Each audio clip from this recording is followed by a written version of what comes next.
মদিনার পার্শ্ববর্তী একটি এলাকায় একজন মহিলা মৃত্যুবরণ করলে অপর এক মহিলা তাকে গোসল দিতে লাগলেন।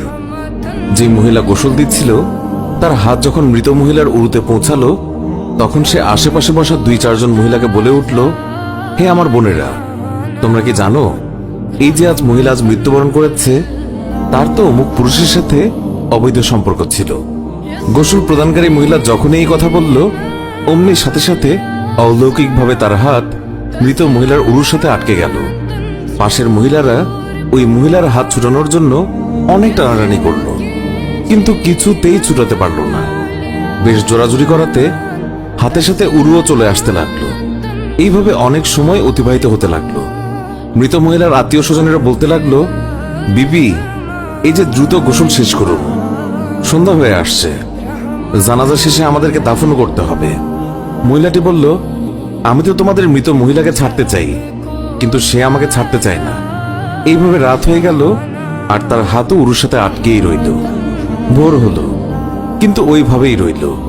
তখন সমস্যার জটিলতা দেখে মহিলার পরিবারের সদস্যগণ উলামায়ে কেরামের কাছে গেলেন এবং একজন আলেমকে বললেন, মৌলভী সাহেব, একজন মহিলা অন্যজনকে গোসল দিচ্ছিলেন, তখন তার হাত মৃত মহিলার উরুর সাথে আটকে গেছে, এখন কি করা যায়? তিনি ফতোয়া দিলেন, ছুরি দিয়ে জ্যান্ত মহিলার হাত কেটে দাও।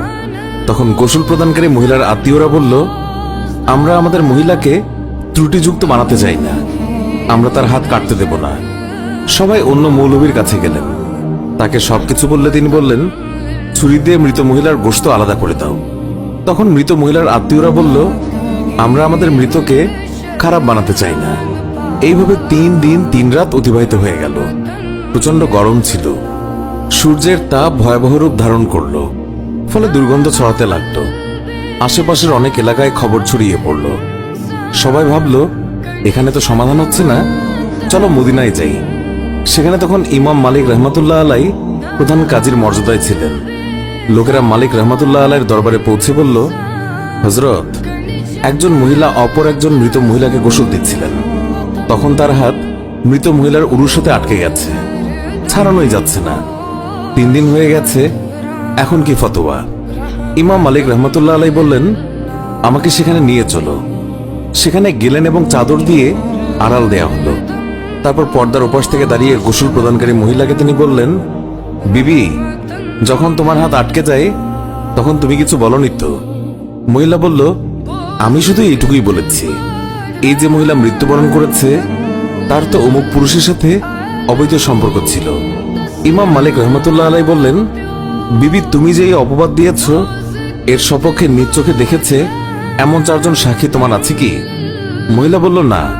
তখন ইমাম মালিক বললেন, ওই মহিলা তোমার সামনে স্বীয় পাপের স্বীকারোক্তি দিয়েছে কি?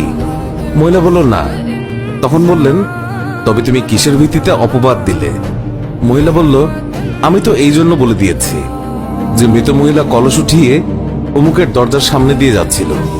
এই কথা শুনেই ইমাম মালিক রহমতুল্লাহ আলাই সেখানে দাঁড়িয়ে পুরো কোরআন শরীফের প্রতি দৃষ্টি দিলেন এবং বললেন, কোরআন শরীফের মধ্যে এসেছে, যারা সতী সাধ্যের প্রতি অপবাদ আরোপ করে অতঃপর সপক্ষে 4 জন পুরুষ সাক্ষী উপস্থিত করে না, তাদেরকে 80টি বেত্রাঘাত করো। সূরা নূর আয়াত 4। যেহেতু তুমি কোনো প্রমাণ ছাড়া একজন মৃত মহিলার উপর অপবাদ আরোপ করেছ, আমি প্রধান কাজী হিসেবে নির্দেশ দিচ্ছি, জল্লাদ, তাকে বেত্রাঘাত করতে শুরু করো। জল্লাদ তাকে প্রহার করতে শুরু করলো। তাকে বেত্রাঘাত করা হচ্ছিল। 70টি বেত্রাঘাত মারা হলেও হাত পূর্বের মতো আটকেই রইল। 75টি বেত্রাঘাতের পরেও পূর্বের মতোই রইল। 79টি বেত্রাঘাতের পরও হাত উরুর সাথে আটকেই রইল। অতঃপর যখন 80টি বেত্রাঘাত সম্পন্ন হলো, অমনি হাত উরু থেকে এমনিতেই পৃথক হয়ে গেল। আল্লাহ আমাদের সবাইকে হেফাজত করুন, অন্যের গীবত গাওয়া থেকে মুক্ত করুন, আমিন। আল্লাহু আকবার। আল্লাহ পাক আমাদের সবাইকে হেদায়েত দান করুন, আমিন।